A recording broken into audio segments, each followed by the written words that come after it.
Bueno, les decía, estaba hablando del ejemplo de los automóviles y por el tema de una empresa de taxímetros. Yo sé que cada taxímetro tiene su chofer en términos legales, pero ustedes saben de que atrae a empresas de esas. Vamos a suponer de que tengamos una empresa de esas y que eso fuera legal.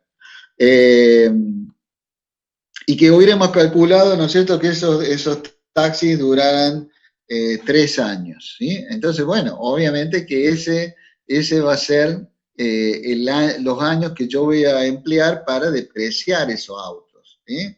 Ahora, si no es, puede ocurrir que sea cualquier otra cosa. Vamos a suponer que la empresa se dedique al transporte de personas de tratamientos de salud, ¿eh? Una empresa de tratamiento de salud. Ahí está, ese ejemplo me gusta un poco más.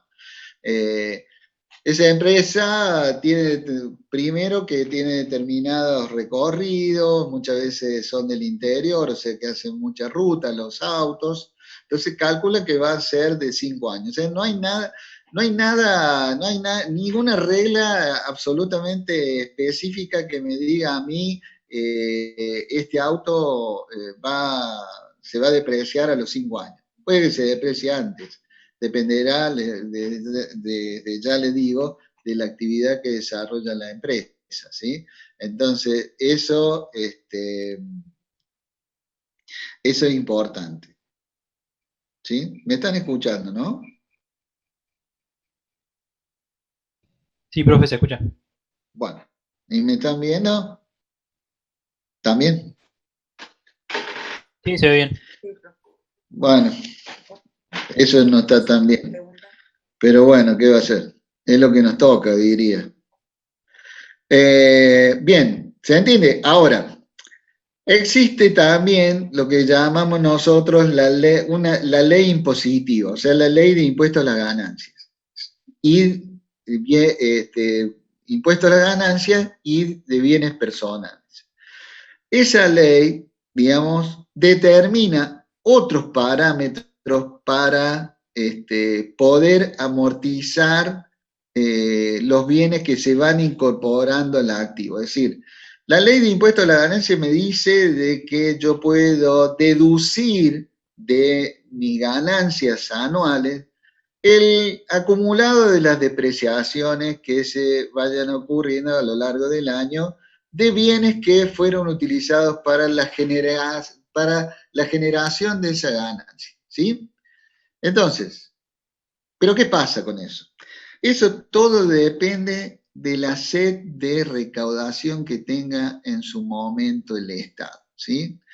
Hay veces que te dice, bueno, yo puedo deducir la totalidad de la inversión, ¿sí? Al momento de declarar. O te dice, no, usted puede amortizar un vehículo únicamente en 3 años. Un camión a los 5 años, una maquinaria a los 10 años, pero eso es muy variable y en función a las modificaciones que anualmente pueden llegar a ocurrir en las leyes impositivas de acuerdo a lo que en ese momento el Estado necesita hacer caja o no. ¿Ah? Es decir, si el Estado necesita hacer caja, no le va a posibilitar a aquel inversor que hizo una adquisición de una maquinaria, depreciarlo todo en una sola vez, o descontarlo todo en una sola vez. Le va a decir, no, eso lo podés depreciar en 5 años.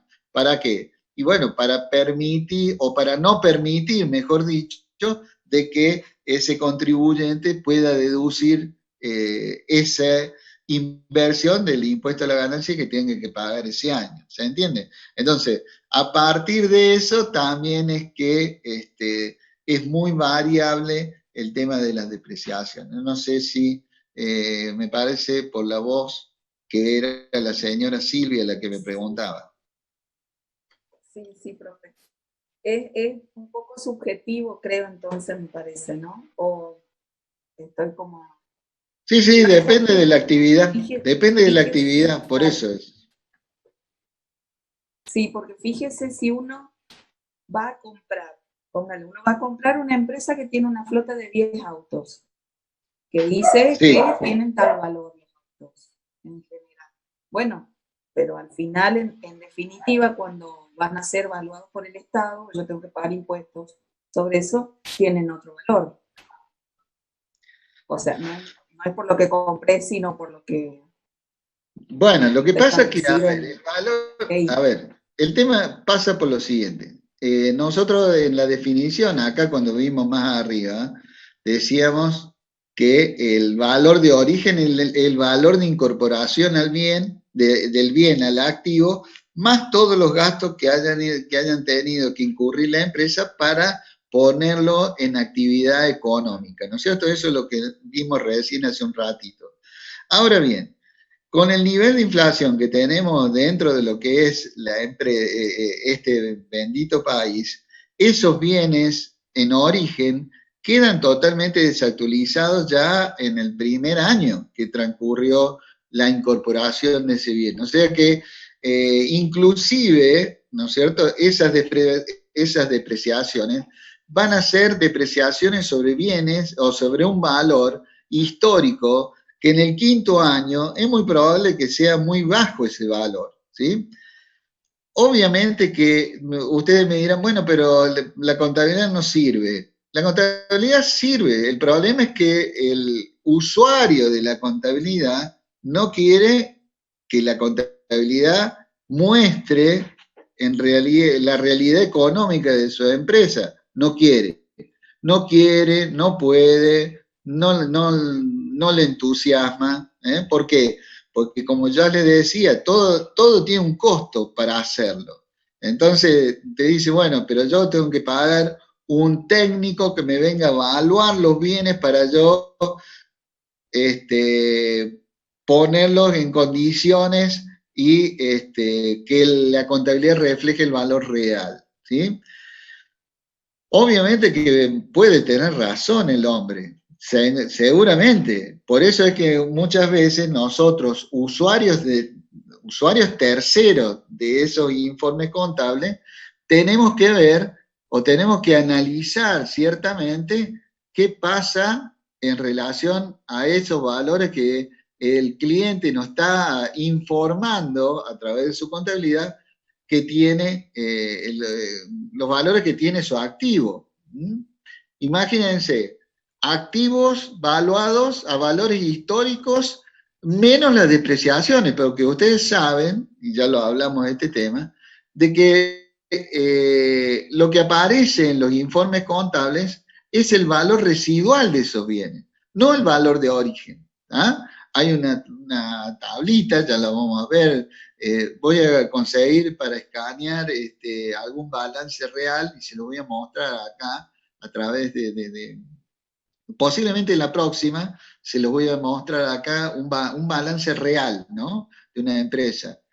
Tengo acceso a balances reales, entonces les voy a mostrar cómo se van presentando. Por supuesto que ese valor en el uso, nosotros siendo terceros usuarios de ese informe, vamos a tener que tener cuidado inclusive de llegar a conclusiones realmente valederas. ¿Por qué? Y porque los activos, o sea, los bienes y derechos propiedad de la empresa, van a tener un valor muy chiquito, y al otro lado, o sea, los pasivos, que son mis deudas, van a tener un valor real, porque están a valor real las deudas, ¿sí? Con lo cual es una combinación absolutamente explosiva si yo veo como tercero ese balance. Evidentemente, para los dueños de la empresa, no es así, porque ellos saben lo que valen las cosas, ¿se entiende?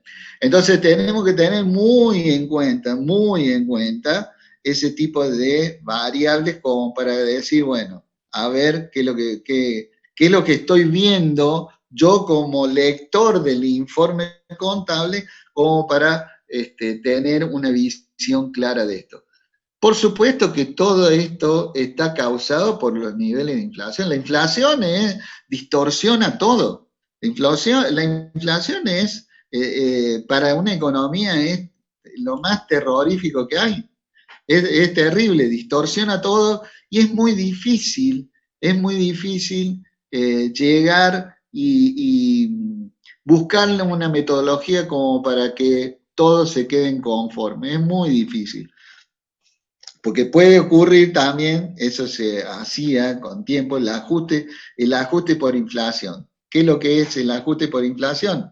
Y bueno, es una técnica contable que permite ajustar todos los bienes que pues, son factibles de ajuste, ¿no? A ver, el peso no lo puede ajustar porque es peso. Entonces, ¿qué es lo que se ajusta? Y bueno, precisamente esto, los bienes de uso. Pero ¿a través de qué? A través de un coeficiente, por ejemplo. Aplicar un coeficiente que nos da el INDEC. Nos dice, bueno, este año la inflación fue del 30%. Entonces ustedes pueden ajustar un 30% esos bienes, los bienes de uso y por supuesto también los bienes de cambio.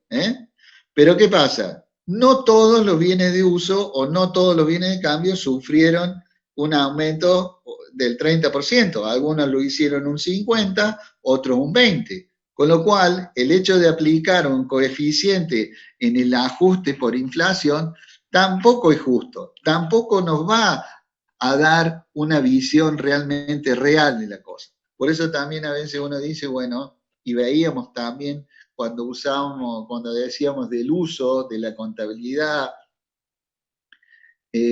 no implica que las empresas lleven contabilidades paralelas en moneda estable. Es más, se hace habitualmente eso como para que tengamos una referencia mucho más certera. Tampoco es el paraíso, ¿no? Porque lamentablemente, ustedes saben, acá nosotros también tenemos inflación en dólares. ¿eh? También tenemos inflación en dólares. Departamentos que hace 10 años estaban en $27.000, hoy aparecen a $130.000. Entonces, bueno, hay toda una historieta. Todo esto, todos los efectos inflacionarios causan muchos problemas. Hay soluciones, pero son paliativos, o sea, son como una valla aspirina que baja la fiebre, digamos, pero nada más. A ver, leo un par de preguntas antes de seguir. ¿Por qué acá pagamos impuestos a las ganancias, profe, a partir del sueldo de 60.000 pesos? ¿El sueldo a ese nivel es ganancia? ¡Ay, qué preguntita! Es todo un tema, no, o sea, a ver, la gran mayoría de la jurisprudencia, llamémoslo así, en relación a esto, a este impuesto, dice de que el sueldo no es ganancia. Pero lamentablemente el proceso, digamos, a ver, yo también sufro lo mismo que me estás preguntando vos, por eso lo siento en carne propia el tema, ¿sí? Obviamente que la definición de ganancia no va con el sueldo, pero lamentablemente en este país donde hay un Estado enorme que necesita con gastos tremendos, más en esta época, obviamente, ni hablemos de esta época que es absolutamente extraordinaria, tenemos un Estado enorme con una sed de impuestos, de recursos terribles. Entonces, obviamente que cuál es las formas más fáciles de recaudar a través de esos impuestos, ¿no es cierto? Con un nivel de evasión impositiva tremendo, con una economía fuera de los cauces, digamos, legales, absolutamente tremenda. No quise decir una economía en negro porque El otro día estaba leyendo que algunas personas pueden tomarlo a mal eso, ¿no?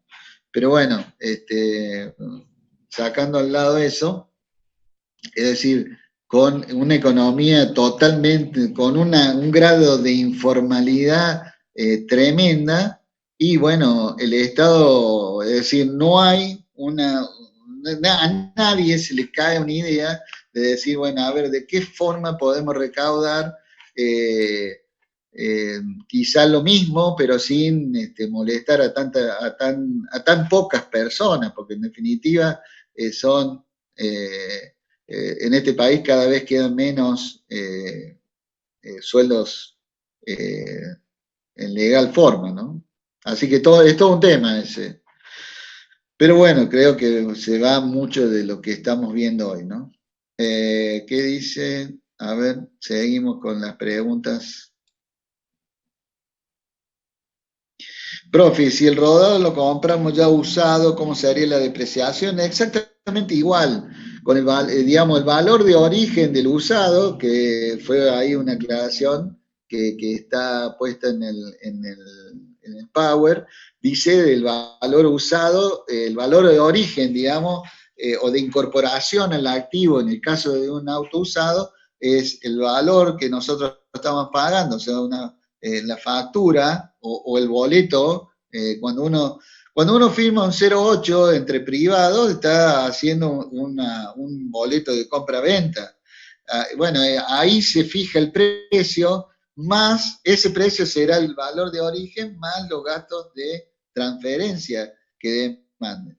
Y bueno, ahí se calculará o determinaremos cuál va a ser la vida útil de ese bien dentro del activo, y bueno, en partes iguales se dividirá ese valor de origen de acuerdo a esos años de vida útil que nosotros estimamos que va a durar ese bien. No importa que sea usado. Cuando aumenta el petróleo, también aumentan los precios de los productos y otros bienes. ¿Cuál sería la relación? Bueno, dependerá del... Bueno, a ver. Hay bienes que se denominan commodity, es decir, que son bienes que tienen una cotización internacional y que, por supuesto, y son tomados como referencia. Uno de esos es el petróleo. También es tomado como referencia, por ejemplo, el valor de los cereales.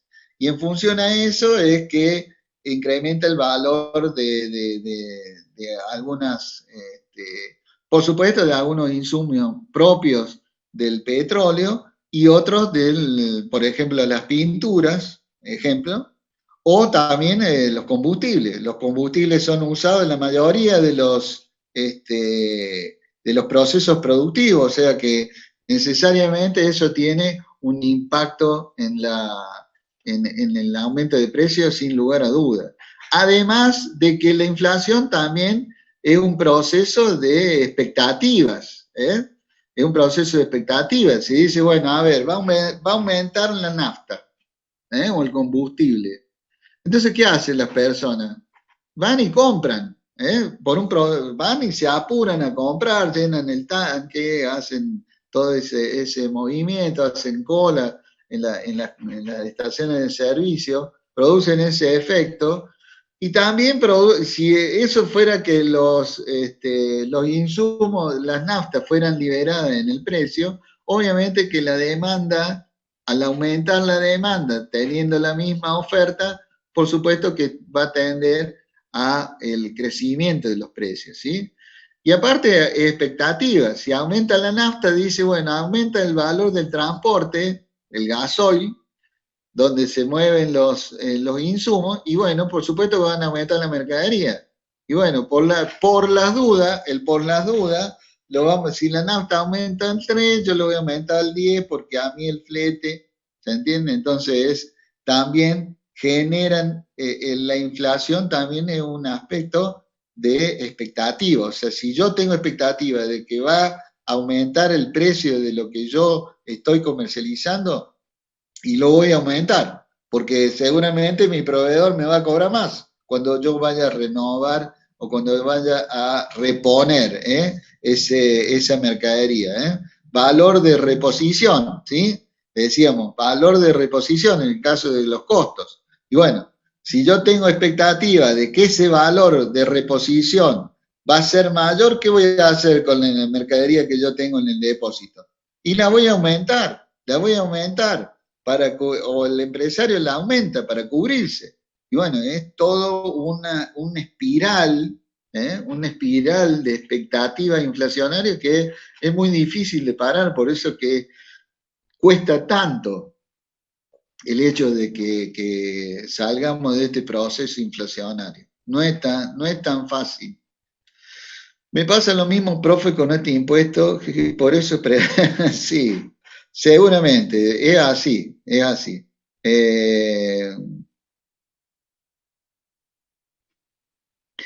Vos entendés que el Estado es muy grande y necesita recaudación, pero lamentablemente el que paga los platos rotos siempre son los mismos. Eso es una realidad, lamentablemente. Bueno, ¿alguna otra duda respecto de lo que son los bienes de uso? Porque ya arrancamos con otro.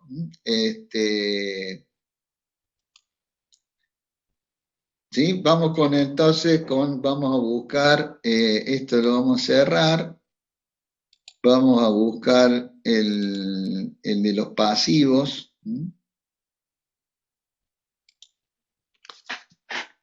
Acá lo encontré.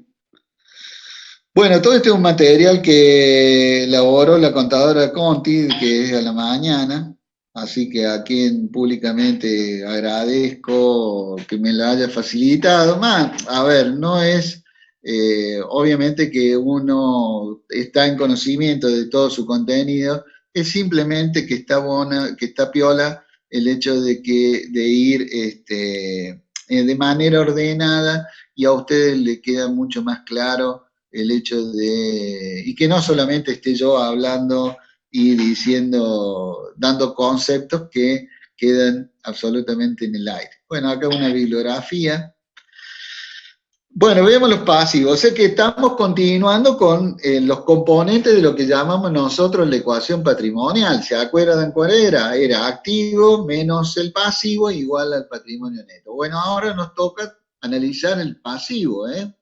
El pasivo, ustedes ya saben que son fondos de terceros que ayudan a sostener esos activos y esos derechos para, juntamente, obviamente, para posibilitar el normal desarrollo de la actividad principal de la empresa, ¿sí? A lo mejor a ustedes no les queda claro, o por lo menos me parece a mí que no les queda claro, cuando yo les digo, ayuda a sostener los activos, o sea, los bienes y derechos. ¿Cómo eso? Los bienes puede ser, digamos, si a mí un proveedor me da la posibilidad de financiar una máquina a largo plazo, obviamente que está ayudando al sostenimiento de ese activo. Ahora, ¿cómo es el tema ese de que tengo que sostener, por ejemplo, los derechos? ¿Eh? Y me parece que ahí puede ser de que a ustedes se le ate un poco la rama en el sentido de que no entiendan bien cómo sostener esos derechos.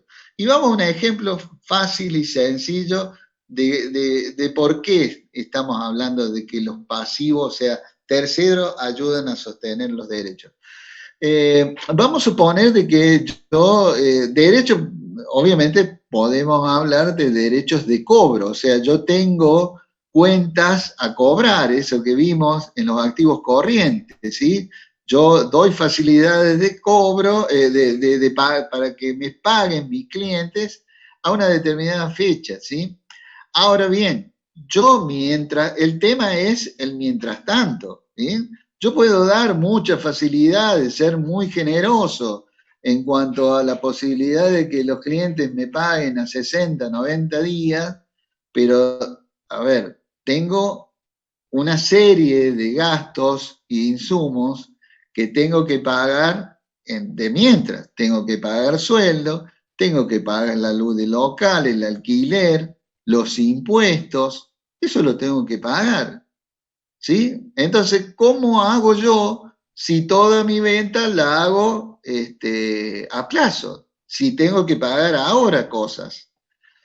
Bueno, algunos me dirán, bueno, pero eso es toda una cadena, o sea, yo a medida que voy cobrando, voy pagando. Sí, claro, es una cadena, pero ¿cómo arranca la cadena esa? Bueno, esa parte del arranque de esa cadena es la que los terceros, en este caso pasivos, me ayudan a sostener para yo poder desarrollar o que la empresa desarrolla normalmente la actividad, ¿sí?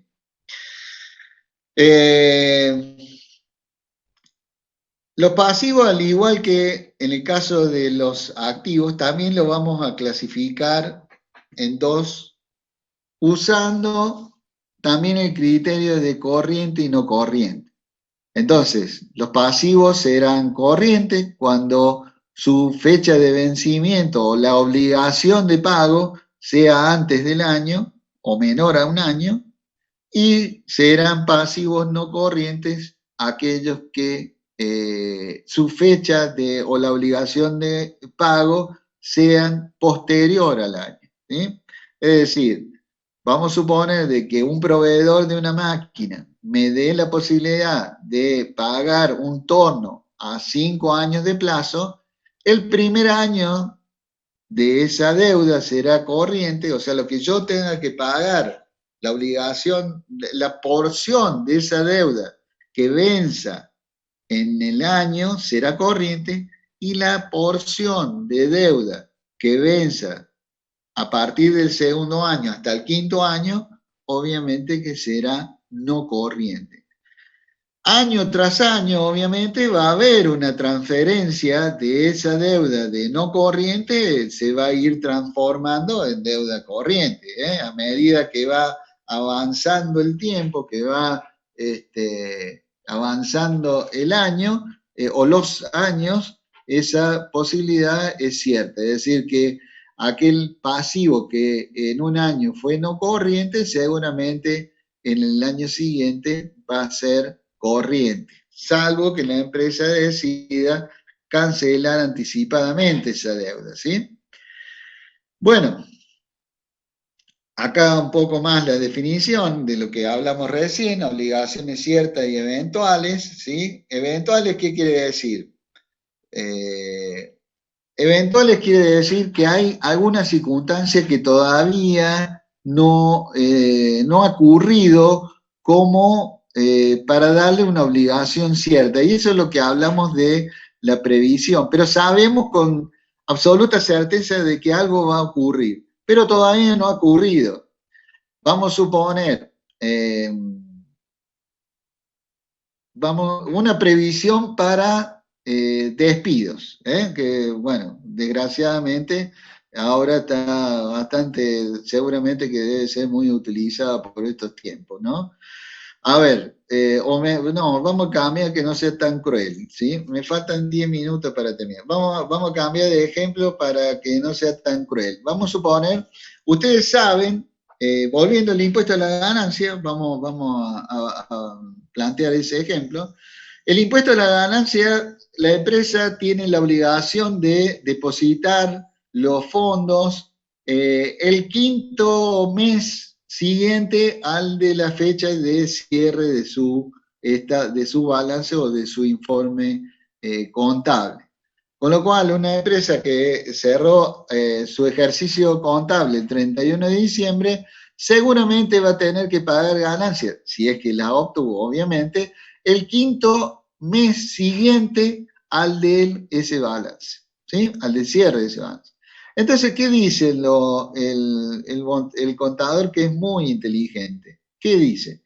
Dice, si yo voy a pagar cierta cantidad de dinero de acá a 5 meses, la voy previsionando, o sea, voy diciendo, voy como resguardando una cierta cantidad de dinero, y digo, hago una previsión, ¿sí? Hago una previsión. Esa previsión ya la toma el estado contable como una pérdida, porque el impuesto es una pérdida, en el cierre del ejercicio que corresponda. ¿A través de qué? A través de esa previsión. ¿Tá? Entonces, cuando ocurre el pago, esa previsión desaparece. ¿Ah? O sea que la persona que está armando la contabilidad dice, yo voy a armar esa cajita de reserva para que cuando llegue el pago no me sorprenda y tenga el dinero para hacerlo. De esa forma, yo, de la ganancia que tengo de ese año, hago esa reserva, ¿sí? A través de esa previsión que figura acá en pasivos corrientes, como un pasivo eventual. ¿Ah? Entonces, a partir de ahí, yo hago esa reserva y la contabilidad prevé ese tipo de cosas, ¿sí? Que venzan dentro de los 12 meses contados en la fecha de ejercicio de cierre del ejercicio económico. Bueno, eso es lo que hablamos recién, ¿sí? ¿Cuáles son estos? Deudas comerciales, pueden ser deudas comerciales, pueden ser cuentas corrientes con proveedores, contraídas por el ente por adquisición de bienes y servicios vinculados a su actividad comercial, ¿sí? Estas deudas comerciales pueden ser también, o sea, fíjense acá que los términos, deudas comerciales o cuenta corriente de proveedores, o sea, deuda comercial y proveedores son un vocablo que significa lo mismo, ¿sí? Deudas comerciales y proveedores.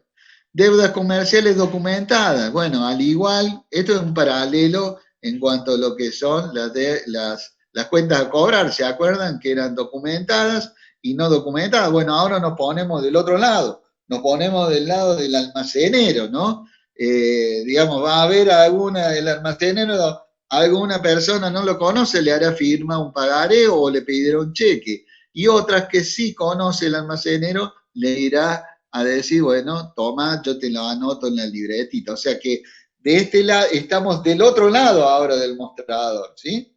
Deudas comerciales documentadas. Por supuesto, las deudas bancarias que ustedes conocen. O sea, esta parte es lo que nosotros desarrollamos con detalle cuando vimos los sistemas de financiamiento. O sea, cuáles son los productos que las empresas tienen a disposición para financiar sus activos y sus derechos. ¿Sí? Bien. Acreedores prendatarios, o sea, en este caso puede ser, hace una distinción acá entre lo que es la deuda comercial y proveedores. Estos proveedores pueden tener su origen en compras de bienes de uso. En compras de bienes de cambio también pueden ocurrir estos proveedores. Acá no comprendas, o a lo mejor, a ver, puede ocurrir también que no comprenda, pero sí con hipotecas que se llaman hipotecas flotantes. ¿Cómo ocurre eso? Es decir, hay casos que pues, se pueden dar. Por ejemplo, en el caso de la comercialización de combustibles, las empresas petroleras exigen a los estacioneros la hipoteca de la estación de servicio o de otros bienes para garantizar, la verdad, les digo, no sé qué, porque los pobres estacioneros tienen que pagar anticipadamente el combustible. Pero le exige esa garantía, que es una garantía, una hipoteca flotante, ¿sí?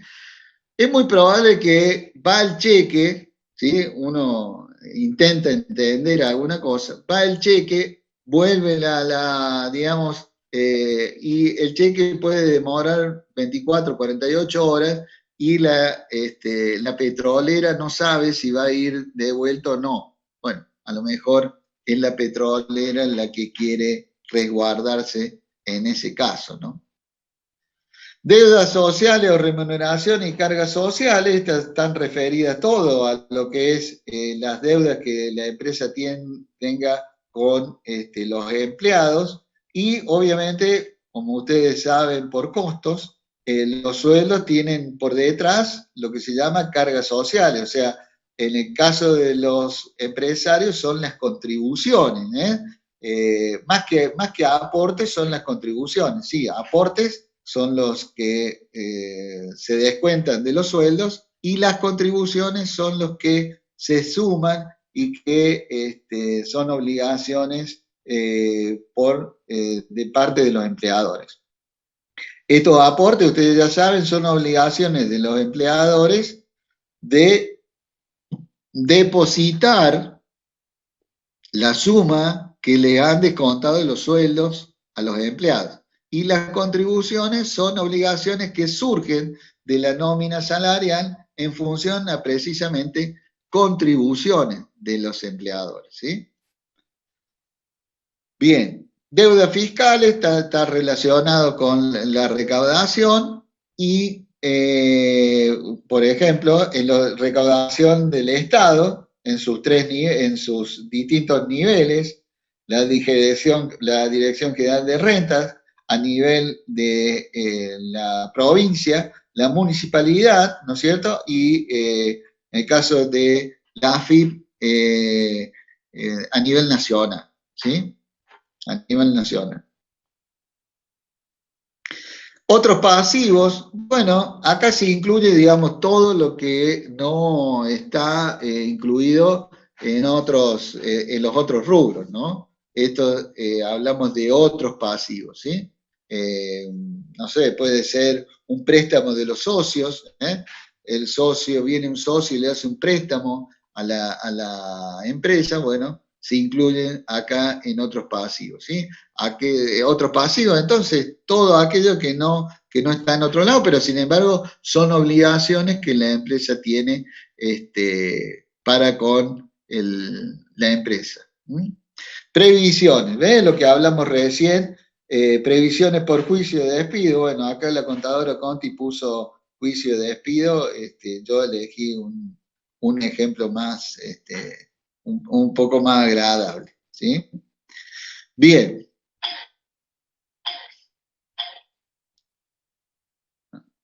Tiene sonido, me gusta el sonido. Bien, ¿alguna duda hasta acá?